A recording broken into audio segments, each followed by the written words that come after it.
Elə bir insan yoxdur ki, onun həyatında qorxu olmasın da. Bəli. O birbaşa başlayır bədənə təsir göstərir və bədəndə izləri qalır bunun.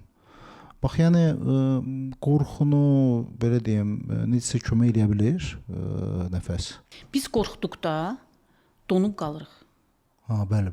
Biz donub qaldıqda nəfəsimizi Sanki saxlayırıq. nəfəs də dayanır. Nəfəsimizi saxlayırıq. Görürsüz? Həmin o qorxu anlarında biz ki nəfəsimizi saxlaya, biz o nəfəsimizi tamamilə ritmdən çıxartdıq. Nəfəsimiz tamamilə pozuldu. Və qorxular beldə problemin yaranma səbəbi nə idi? Qorxular.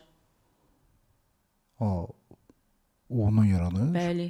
Hər hansı bir xəbəri biz eşitdikdə, istər-istəməz hər hansı bir insan olsun, həmin xəbəri eşitdikdə görürsüz insan donur qalır. Nəfəsini saxlayır. Və nəfəssiz şəkildə həmin o deyiləcək sözü eşidir və o onda qorxu hissi yaradır.